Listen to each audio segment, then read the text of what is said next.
Abahlali baseRhawutini jikelele basale beqokelela ingceba emva komonakalo obangwe sisichotho esithwaxe inxalenye yephondo sashiya sonakalise amakhaya kunye nezikolo ngomvulo.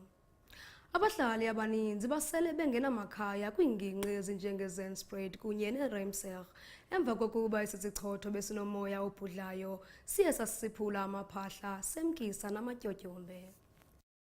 Izimvula ezinamandla ezikhahlameze imiphakathi eminingi ngaphansi kwesifundazwe kanjalo nakwezinye izifundazwe iEMS ithi eGoli abantu bengaphinde bayilindele futhi imvula enamandla nanga lempela sonto esibheke kuyona. We are told that we have officially entered our thunderstorm season, so we should be expecting a lot of rain in the next coming weeks.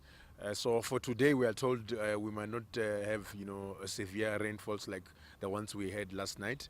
However, we are urging our residents to continue to make sure that young children, they don't play next to the river streams, they don't play next to the drainage systems to avoid drowning incidents. Lolo phiko luqhube ngokuthi izakhamuzi ikakhulukazi ngaphansi kwesifundazwe saseGoli abagweme ukuhamba ezindaweni ezizikile ngoba ngesikhathi sezimvula ezinamandla kuba nzima ukuthola usizo. From our side, we encourage them to watch television, check our social media platforms for latest weather updates, and also listen to the radio so that we can be able to prevent some of the emergencies. And from our side, we will be able to disseminate information when there's a need for us to do so to the residents of the city of Johannesburg.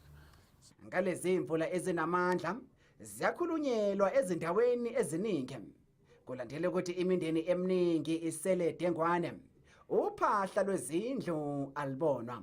The people in the low-lying areas, they need to monitor the water levels. We've already embarked on our community outreach programs where we're training them on disaster preparedness, how they can use things like whistles to alert each other to evacuate, and other emergency evacuation skills. So we have done that, and we're happy that last night we didn't receive any emergency in those areas. So we just want to urge them to continue to monitor those water levels in those areas and then move to the higher ground when there's a need to do so. Njengoba izimvula ezinamandla kusalindeleke ukuthi ziqhubeke kunxuswa abantu ukuthi bazibike izinkinga ababhekana nazo maqondana nesikhotho semvula ukuze uhulumeni wesifundazwe akwazi ukubahlangabeza phakathi abantu abadinga ukutakulwa.